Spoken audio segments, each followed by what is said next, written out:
Thanks for those who have joined. To those who haven't joined, you're missing out. And yeah, anyway. It's great to be back. We missed last month's one because things happened and busy. And we also had to move this one from last week. Again, busy. But we're back. And yeah, we've been busy. I know, Lisa, you've been pretty boring and staying at home and that recently, haven't you? I don't Not even know gone where anywhere. home is anymore. I don't know where I am. I don't know what time it is. Maybe it's breakfast time. If I feel it's breakfast, I'm having breakfast. Yeah, that's what I'm like normally. But yeah, it's good to be back. Yeah, you've been, joking aside, you've been pretty busy. You've been all over the place. Yeah.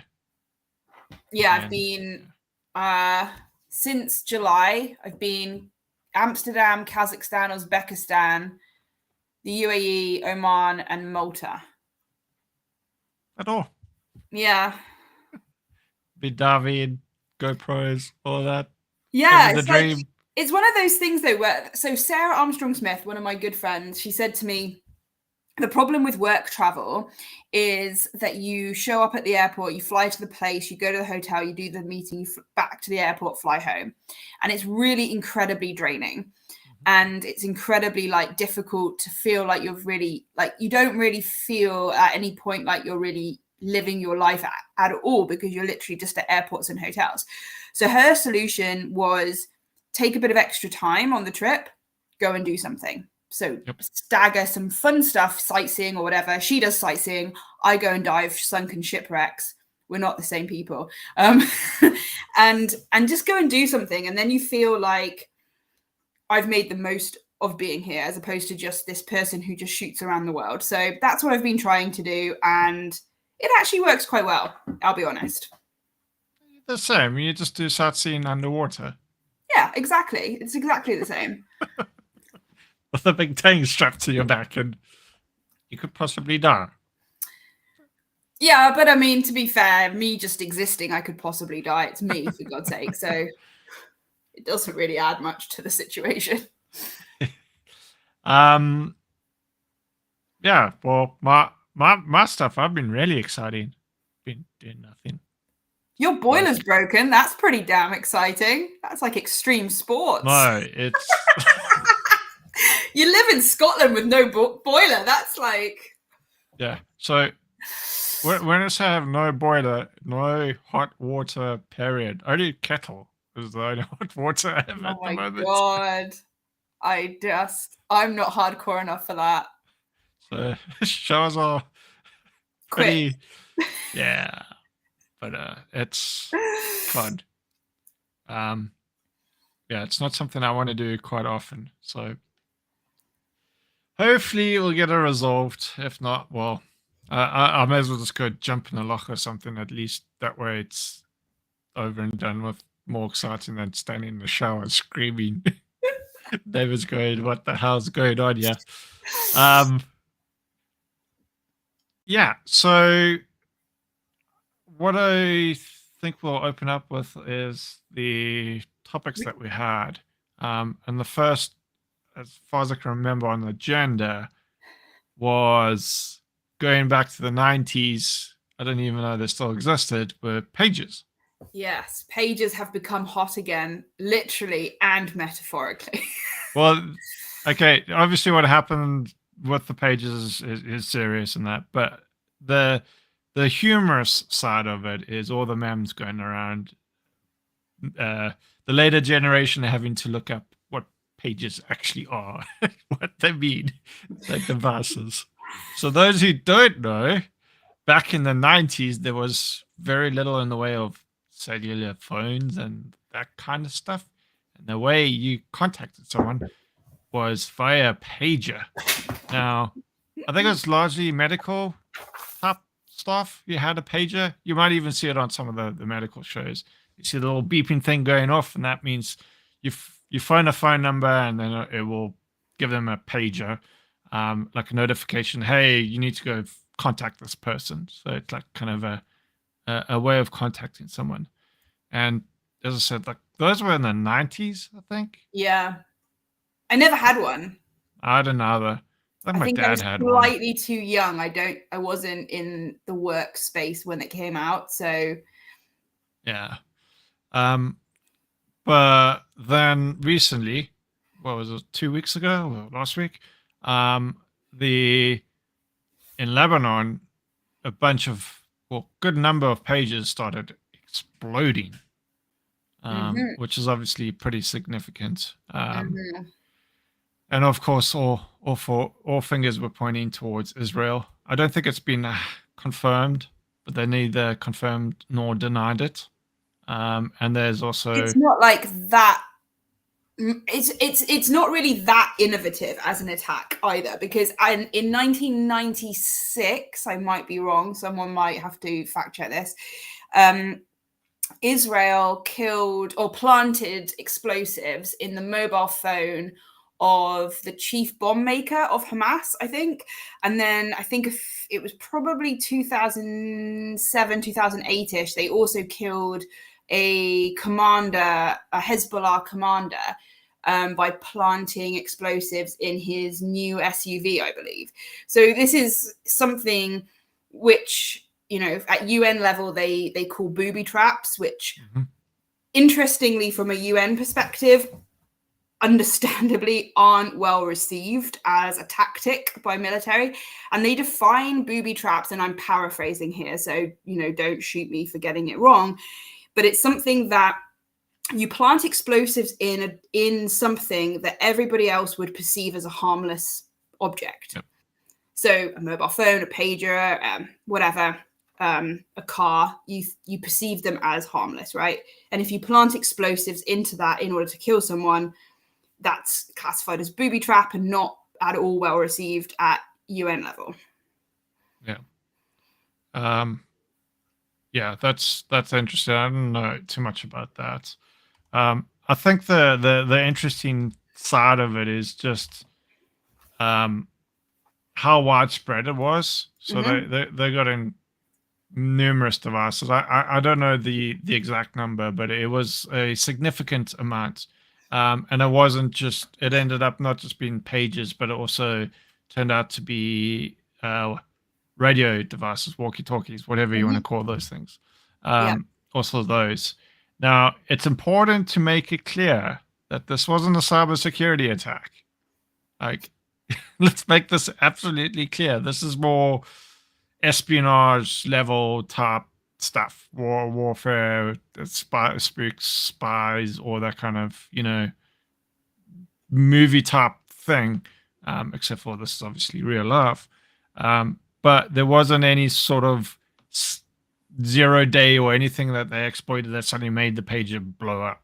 So actually, the interesting thing is that from the initial report that called it a cyber weapon or cyber attack was actually put out by Lebanon news agencies. It came from them initially.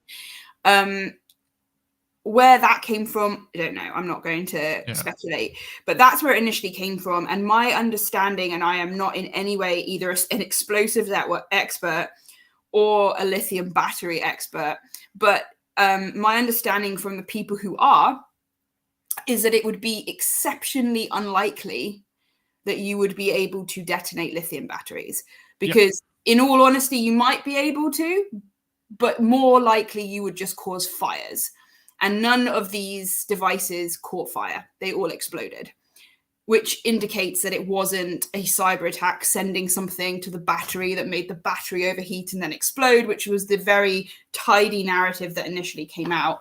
But that seems exceptionally unlikely. And the other thing to consider, these are consumer grade products. So they go through testing. They have to have things in place to protect consumers. So, I mean, a lot of people might be worried, oh, well, what about my mobile? Well, look what happened with the Samsung Note. I think it was the Note 7 or something. There was a few memes going around about that as well.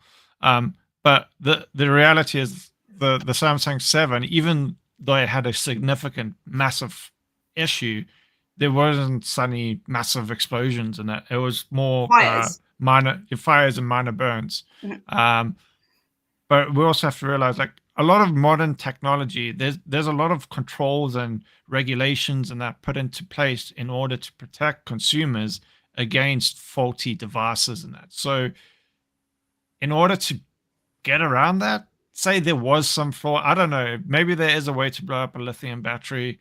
I have no idea, but I suspect, like, my understanding is lines to yours, Lisa, where you can only really cause like fires and that it doesn't just suddenly explode.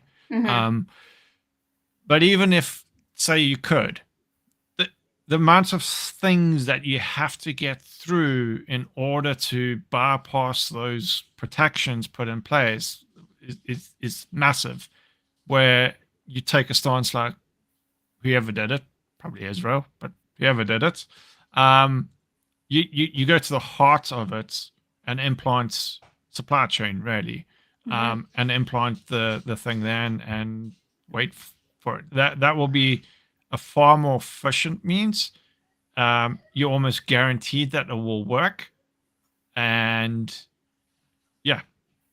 I think the thing that people kept citing, oddly, as evidence for why this was cyber enabled on some level was ironically Stuxnet, which Yeah. was unsuccessful largely, certainly according to the UN Nuclear Commission and their data, it was unsuccessful, and was a totally different attack. Mhm. It wasn't remotely similar. That's like Yeah. saying that this DDoS attack is exactly like this ransomware attack. No, it's it's totally different. But it was cited as, oh well, you see, Israel has launched a cyber attack in the past, therefore it must be the same thing. And it spread like wildfire, as you can imagine. I think initially the cyber community were rather split. Some people went full on cyber warfare, Yeah. but generally speaking, certainly within a few hours, the most of the community united against that narrative, and it was Yep. being proliferated outside of it, with the word 0 day being thrown around to describe supply chain attacks. And when I say supply chain attacks, I mean interception of product as Yeah. opposed to like a cyber Ha- attack. Hardware supply at the factory implanting explosives in the device and some trigger And booby booby journalists booby trapping the backtracking, device. like they say the Yeah. word 0 day, and then they backtrack and say, "Oh no, I meant this. It was just a term that I used to describe." Yeah. It's like, no, you can't do that. Though you can't use a term interchangeably and just be like, "Oh no, sorry, I didn't mean that it had the conventional meaning of the word 0 day." Well, I mean, I don't know. Maybe I don't know. Heart surgeons use the word 0 day, but to my knowledge, it's only used by our community. Yeah. So I'm not aware of an application of it outside of there. If that you are, let us know because I'd be interested. But 1 day. Leak. Um, fun times. So yeah. that was some drama that came out. Yeah, and is ongoing. We'll see what happens with that. Interesting from a supply chain perspective. Obviously, lots of lessons that we already know need to be learned in cyber that have been brought into sort of the front page Yep. news articles. But yeah, it's an interesting one, isn't it? Yeah, definitely. See how it plays out. But again, the thing I worry about this is there was some. Yeah, I think it was in the early 2000s or something like that, where it's like hackers can blow up your computer, and then you got these people going, "Oh, it's a, see, I told you so." The blew up pages, they're gonna blow up your computer, and the problem I have with all this stuff is it's FUD, right? It creates a lot of confusion and allows some people, no names mentioned, person on LinkedIn, well known, to spread some of these mistruths. Yeah. Whether they, I suspect, often they do it willingly to support their own personal interests and gains. Maybe sometimes they don't realize, but for large parts, they do spread it, even though they've been told multiple times they're wrong, and continue. Things like that with FUD just help further this. People worry, they see this experts saying all these big things and all that, and then they suddenly go to them for advice and guidance and money. The problem is it causes real tangible harm Yeah. because For instance, I had a friend message me saying, is there a chance my iPhone and my daughter's iPhone could blow up? Well, this was attack against pages. At the time she messaged me, the walkie-talkies hadn't been detonated, so it was just pages. And ultimately, like I said, are you working for Hezbollah? Because if you're not even on their threat model.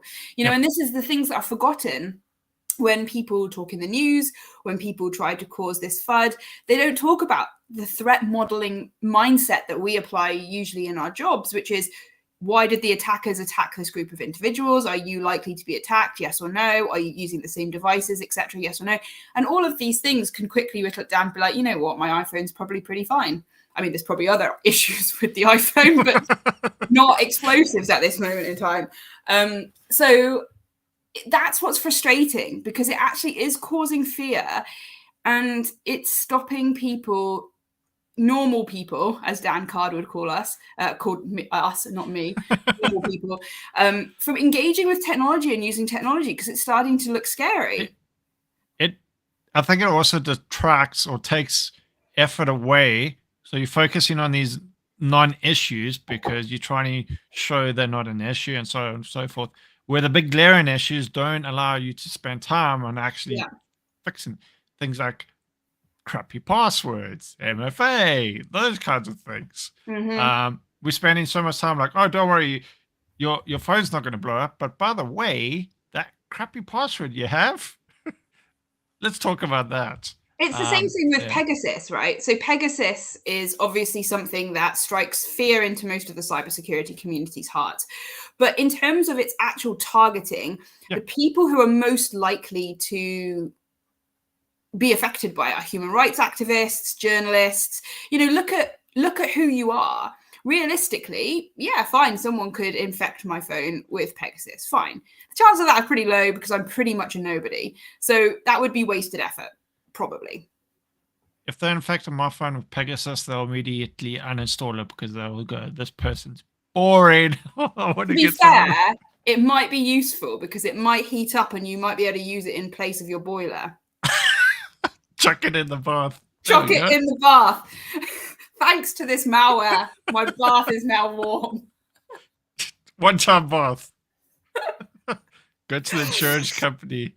What happened? Yeah. Well, you see. It's a long story. The Israelis hacked my phone, turned it into almost a bomb. I threw it in the water because I had no hot water, and suddenly I had a nice hot water. But now I don't have a phone. Can I have a new phone, please? Yeah, they're cutting you off. They're putting the phone down. But yeah, it is interesting. Like, I mean, I don't want to take sides in the whole conflict. It's something I'm not well versed in.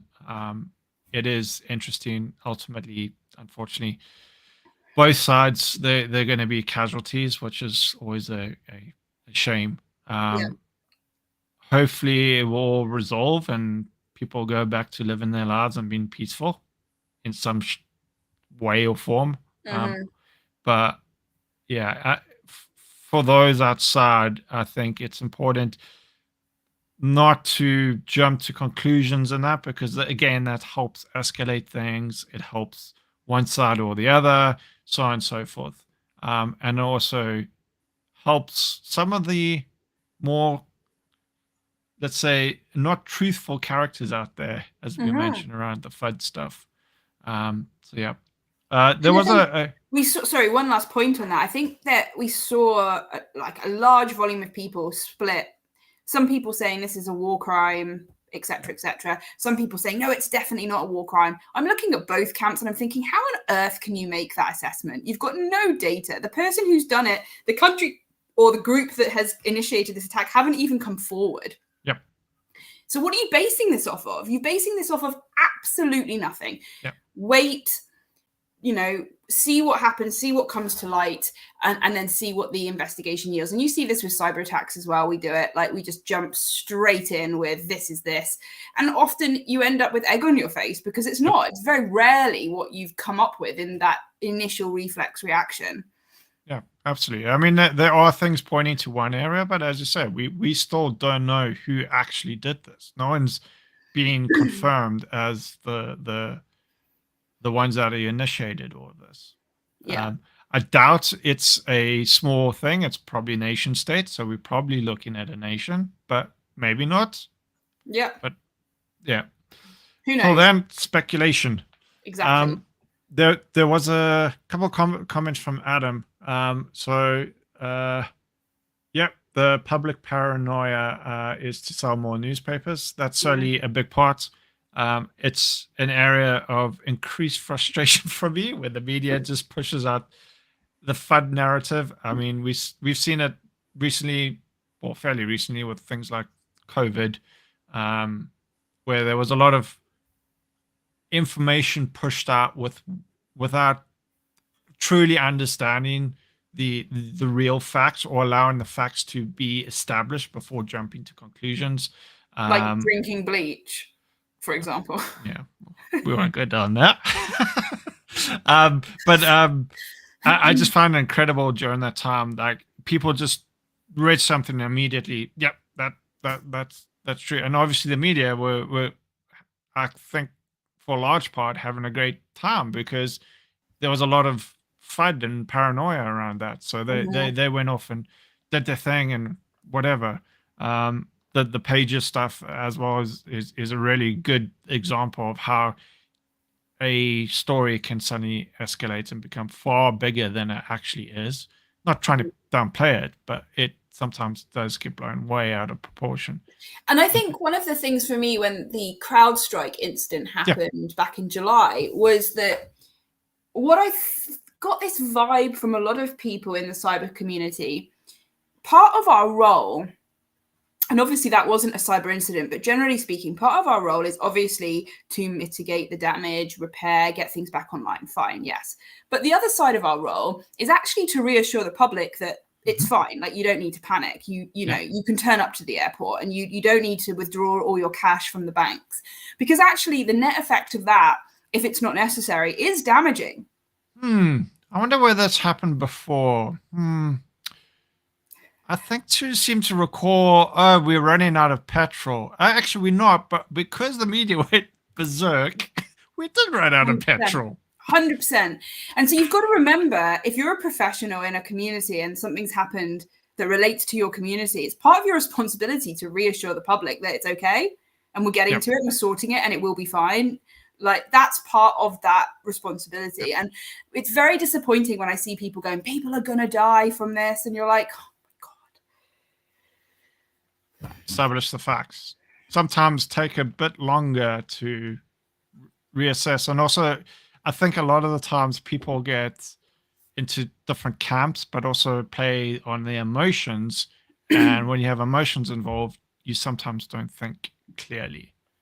And that can be a very dangerous thing, especially if you have a larger following and a group, a community. And then you can cause things like petrol shortage when one didn't exist. Or very, very localized. And if you take that to its extreme, which is quite an interesting thought experiment, you get to Elon Musk, which is someone who the community overall hate and vocally hate, right? But you're becoming the same thing. You're practicing the same playbook by doing this. This is his playbook, 100%. You don't have the following, you don't have the influence that he has, but you're playing exactly the same game and you don't even see that that's what you're doing. Another one from Adam, social media has a lot to answer for. And I totally agree.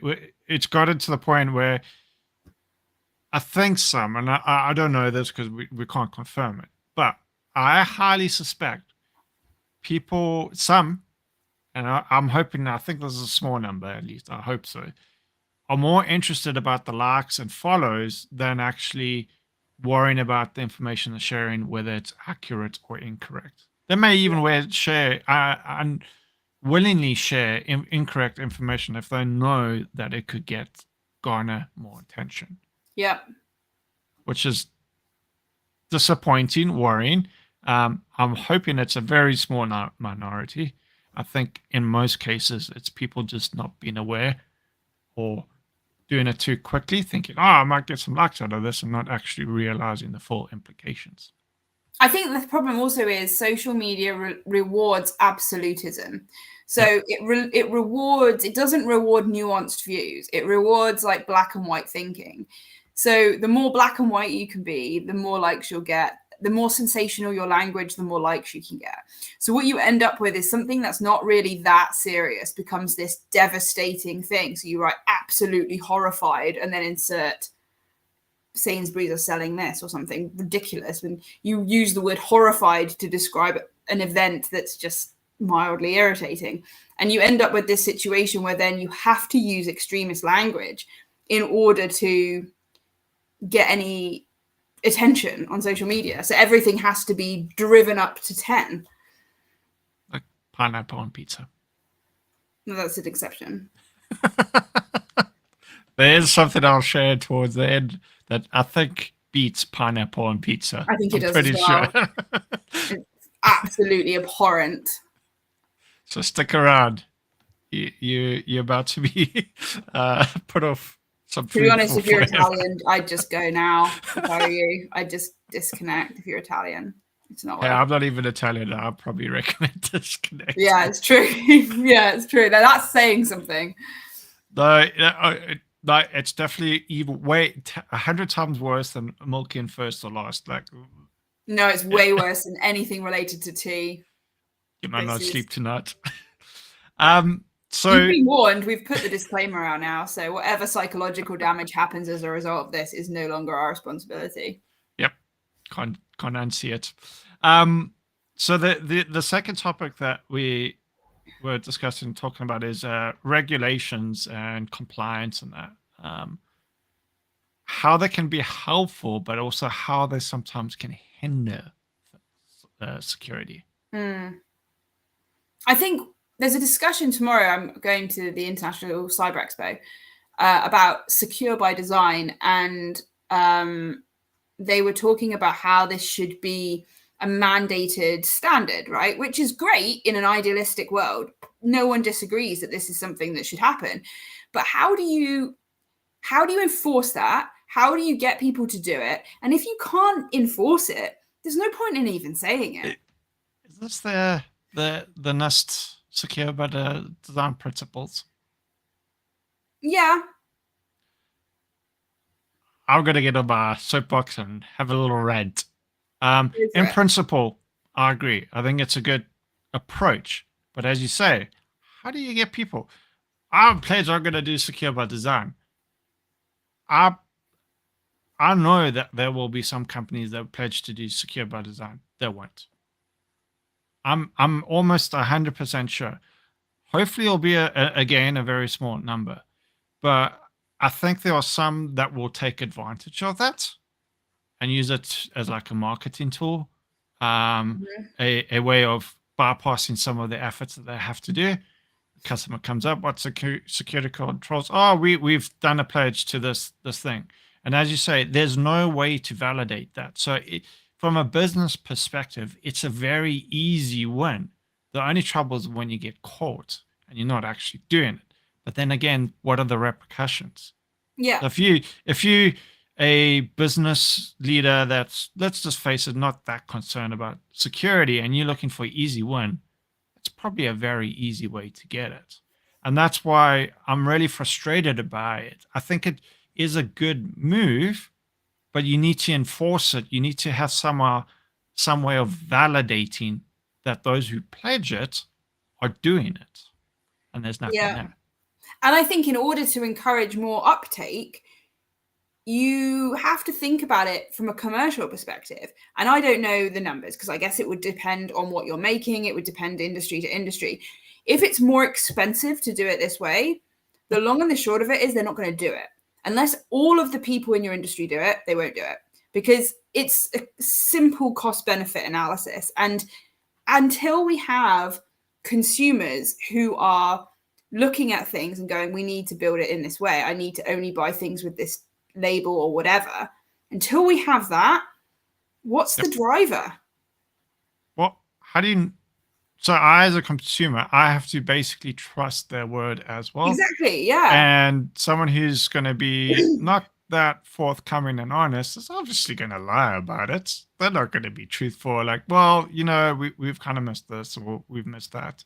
A great Um, example of this in another industry is about environmental labeling, yeah, right? So in the clothing industry, if your product is made from recycled materials, you can put that on a label. Cool. What happened was H&M were putting on their clothes made from 100% recycled material.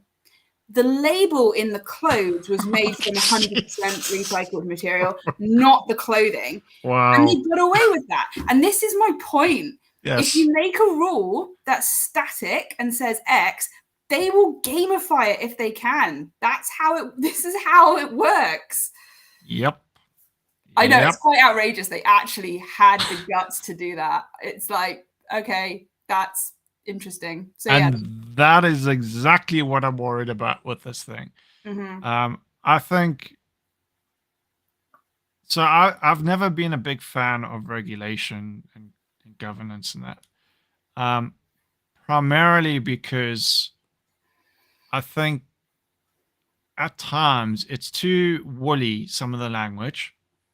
So you can interpret it different ways and you can find ways to circumvent that in the HMS thing.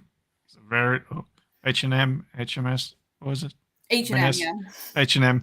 Um, it's a good example where the intent is there, but because of the way it's been worded, you can say, no, we've stuck to it. Mm-hmm.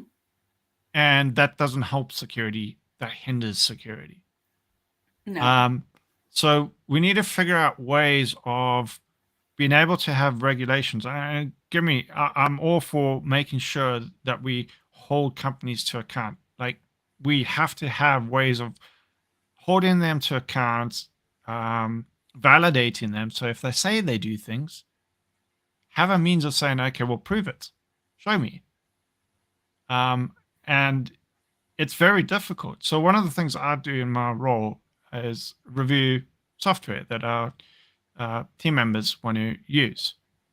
Do you know there's not, maybe if someone knows, please let me know. I would love to know. There's not a product out there that allows you to go, let me go look at the software and get a full breakdown of the security of the software. Some team member wants to install application XYZ, version X. Let me go to this page or system or whatever, look it up, and has it had the relevant certifications based on the type of data it's dealing with, what's security, blah, blah, blah. Nothing out there like that. Fantastic. So being able to have a mechanism where you can look up companies and assessing and validating their security independently as well. And again, like I keep coming back to this, but the environmental space has been doing this for a while and having this problem for a while. And we ought to look at how they've problem solved things. So for example, going back to clothing, like this jumper, for example, how do I know that the cotton in it, that the dye, where it's come from, was it sustainably produced? Were the people who produced it in the factory well paid, looked after, et cetera, meeting sufficient sort of labor laws and so on and so forth? How do you ensure that the product meets that standard? And it's a real challenge. And there's lots of problems with it. And there's lots of problems with monitoring, people cutting corners left, right, and center. And it's exactly the same problem. And I think one problem we have in cyber is we're like, no, we're unique because we're cyber. So we're going to reinvent the wheel. And it's like, guys, this is a problem that's existed for a long time. We should be borrowing ideas from where people have already done the work. But instead we're like, no, we're going to start from scratch because we're different. So we're going to redo all of that work. Yeah. It's yeah. I both love and hate compliance at times. I think I also think sometimes companies look to compliance as the wrong thing. So they look to compliance as a bar to meet from security, but reality is compliance is validation of your security. Yeah. So you need to have security up front, and then we do this. Here's the proof, so on and so forth. Not, oh, we're missing that, we need to go do that. We're missing that, we need to go do that. And that's where I think a lot of people fail or misunderstand or misinterpret the spirit of a lot of these things. And I agree. And I think sometimes, actually, like I think generally speaking, most of the regulation that's come out is sound. Like the GDPR, I don't fall out with it. I think it's a good regulation. The problem with it was not really the text of the GDPR or what the spirit of it was. It was the fact that no one can enforce it, or no one's chosen to enforce it, whichever way you want to go. But if you look at the UK, look at the enforcement record of it. I mean, and I remember when that first hit the fan, all the security professionals in the world were going, well, it's going to be this fine and that Game changer. fine. And again, egg on your face. No, it hasn't. It's the same with a lot of these supposed criminal sanctions that are coming towards the board.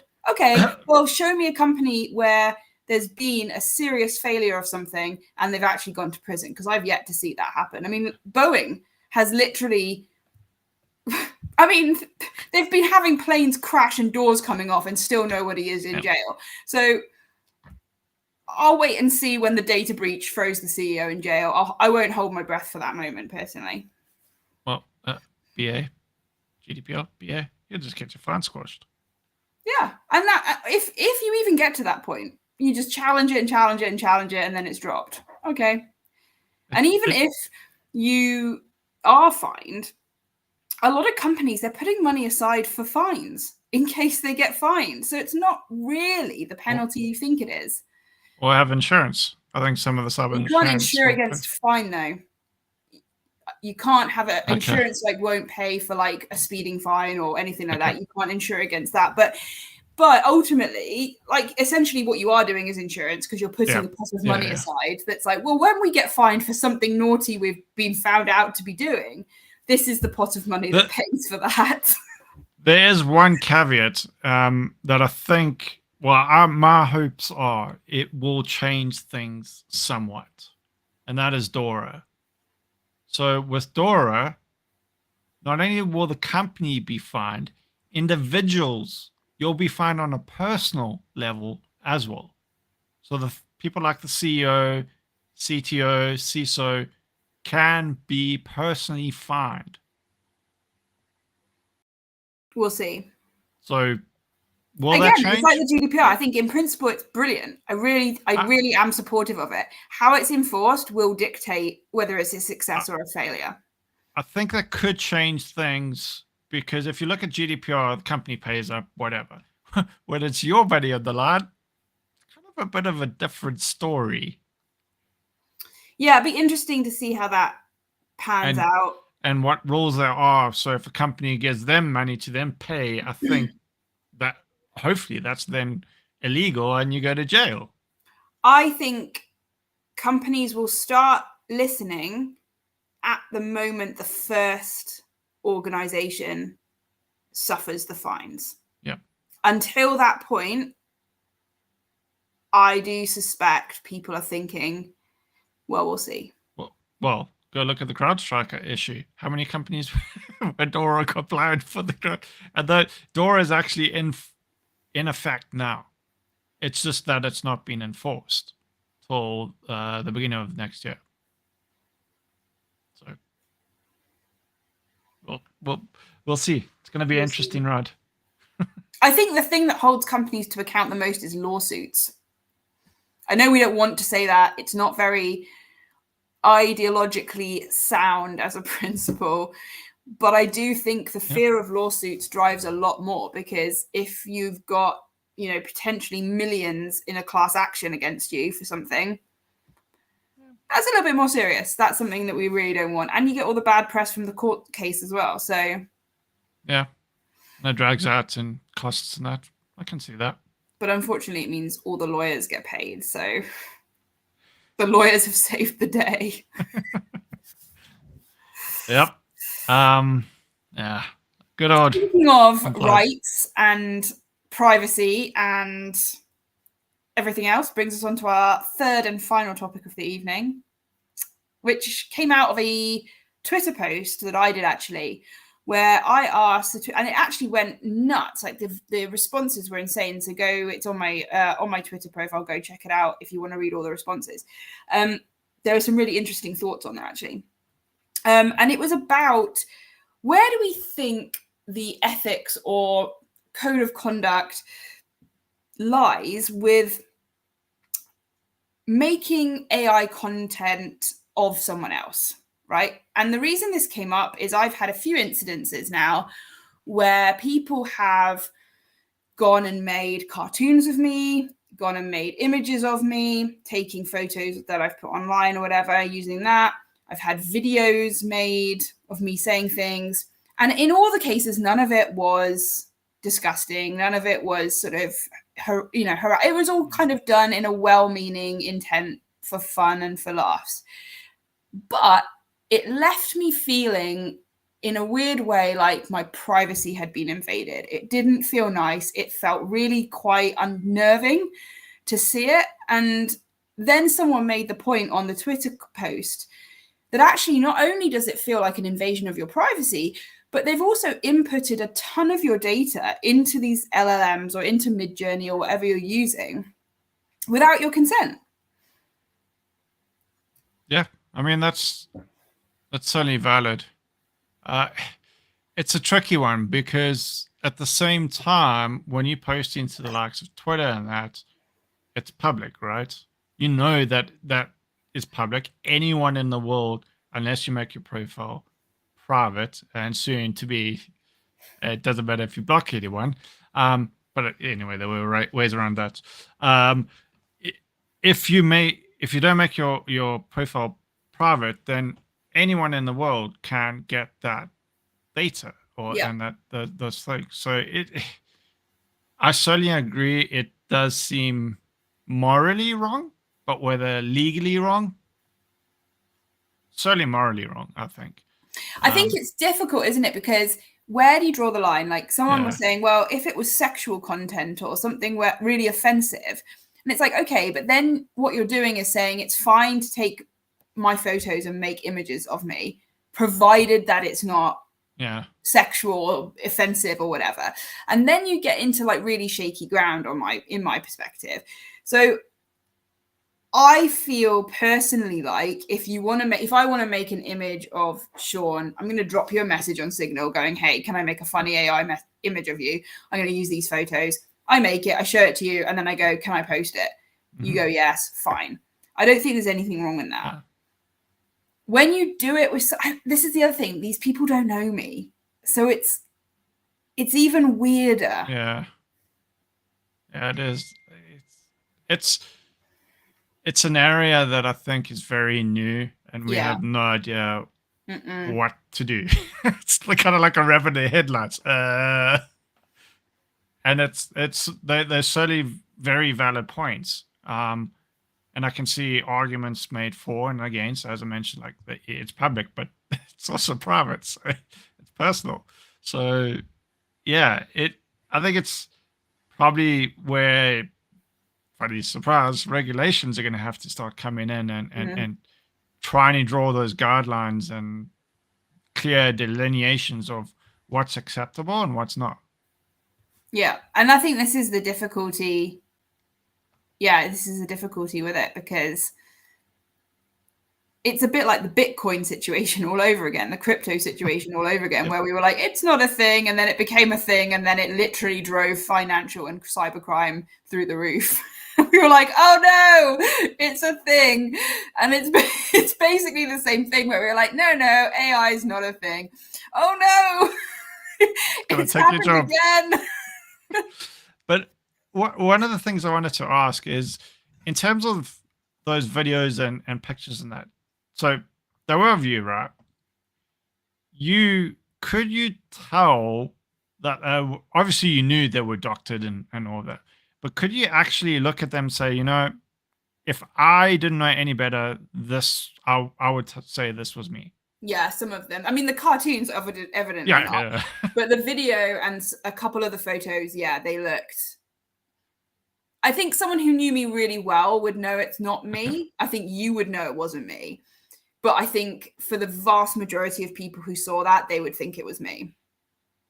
I think similarly, an area that is going to be very challenging for companies, and it's not like, hey, this may happen. It is starting to happen, especially videos of high level executives within companies either contacting individuals or trying to, yeah, like via WhatsApp or uh, LinkedIn or something like that, asking for them to do something.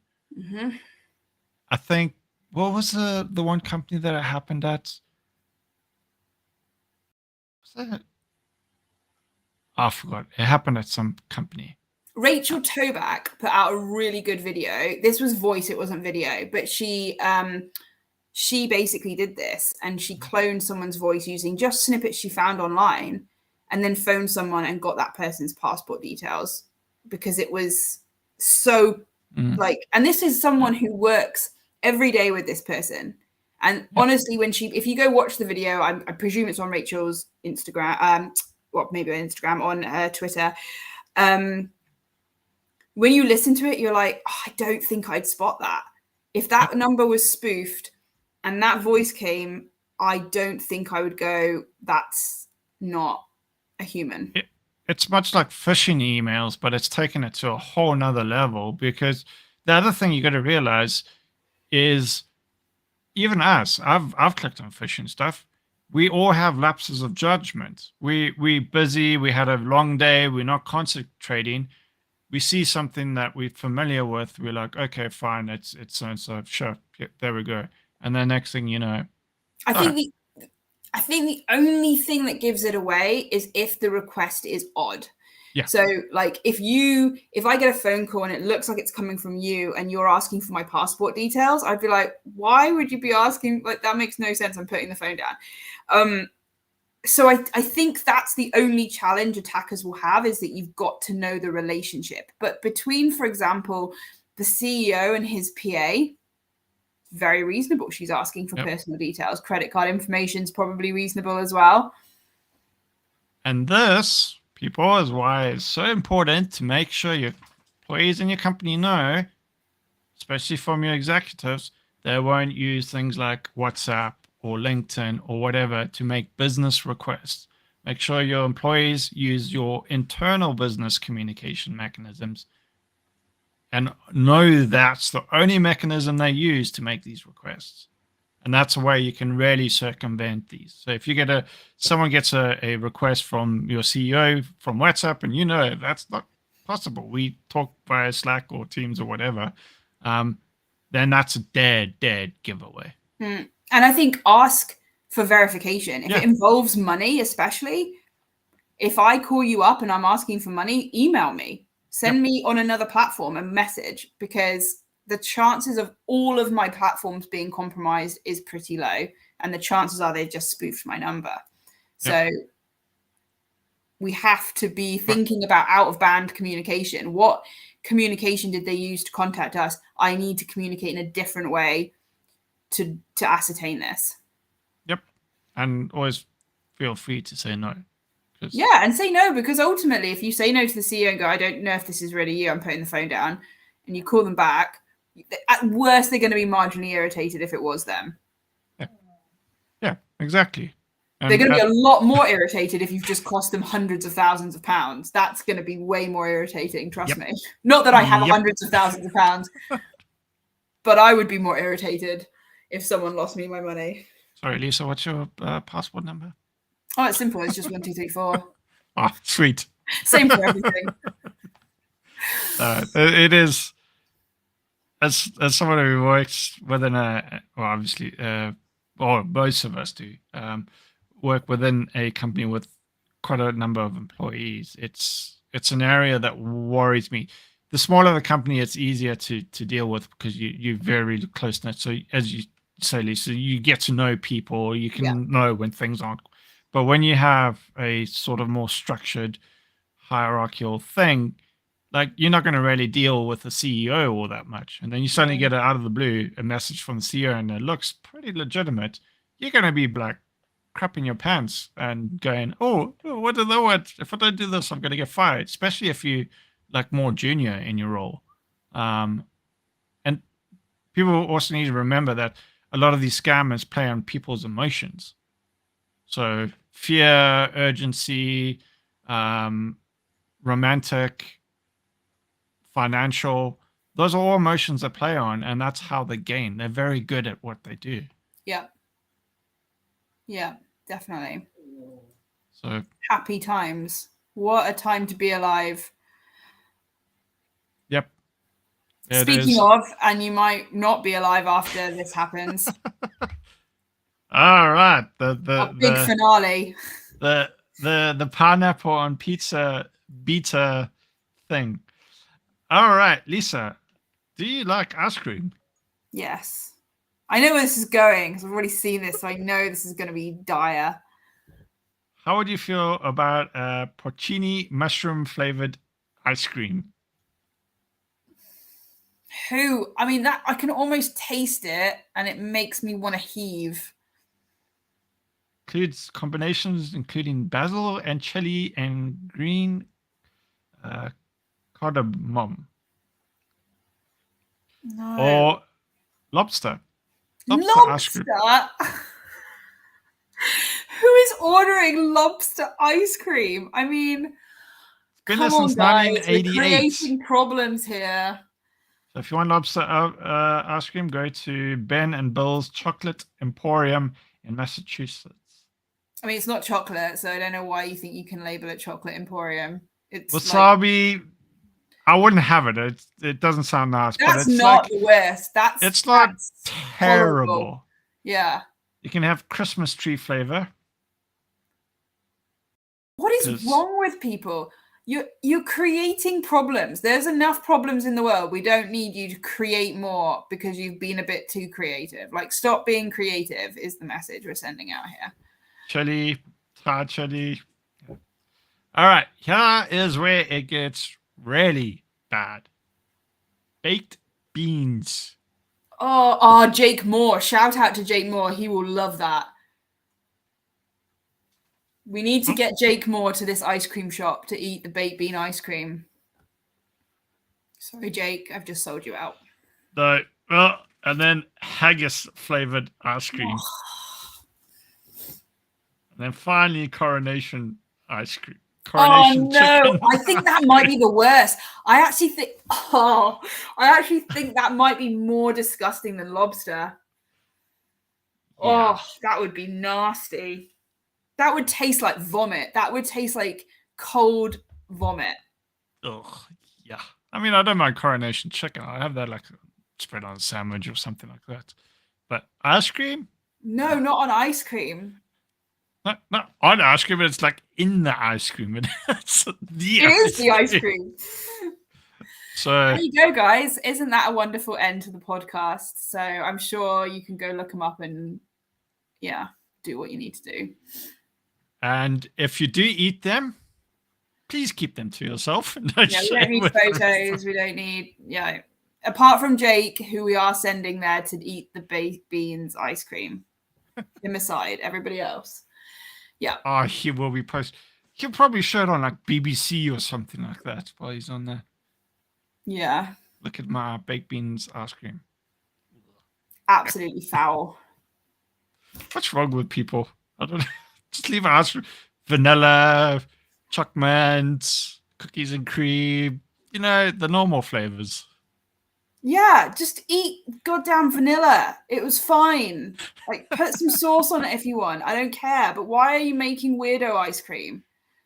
You're ruining Depends on ice the cream. sauce. Ice cream is a concept that evokes happiness in most people. And you've taken something that gives us happiness and there's not that much of it in the world, and then you've put coronation chicken in it. Destroyed it. Okay? No. Unbelievable. Destroyed it. Or hopes and dreams. The only food thing we've ever agreed on, which is quite good. Yeah. Good. It's progress for us. No, don't. Adam, please don't give them any ideas. We do not need any more ideas. We don't need more ideas. Yeah. But another month. Thanks for joining. Been great. And thanks. Maybe we'll make it to the end of the year, which is only like 3 more podcasts without a major cyber incident happening. Touch wood. It's usually December. December podcast is usually the one where it happens. It's always great. It's like just before Christmas. Happy days. Christmas present. There is one that I saw today. I'm hoping it's just article that came about. They did say remote execution on all Linux systems. No details. I think the disclosure is going to be on the 6th. So I don't want to call like, the sky's falling, but I will say just keep a lookout for that. It does sound pretty severe. I'm hoping and praying it's not like a massive thing, because it's going to be a lot of work for everyone, including myself, if it is. But yeah, I don't know. They didn't give any other details other than it's remote code execution without authentication and affects pretty much most Linux, Unix systems. Fingers crossed that's not as what it sounds like. So I'm hoping it's just one of those, like, blow up the hub and then it just goes fizzles away type thing. Yeah. Not like a Log4j type thing. It's just dumpster fire after dumpster fire after dumpster fire. There are certain words we can't say, and Log4j is one of those words. Hey, my company, I mentioned Log4j in the engineering department. They'll just like get the pitchforks out and get ready to play. Yeah, it's still not funny. It's not been long enough yet. Right. That was cool. A good episode. We'll see you all next month with more content. Hopefully not more explosions or cyber attacks, which wouldn't give us ice cream. Yeah. Or any other food stuff. Maybe magical nuts. Maybe this is a new section. We have to find the grossest food thing to talk about at the end of the episode. So if you find anything in your travels on the internet, guys, let us know, because Sean wants to look at it. Not me. But he can take one for the team on this. Yeah. Great. All right. Well, thanks, everyone. Catch you later. Everyone. Have a good one. Bye.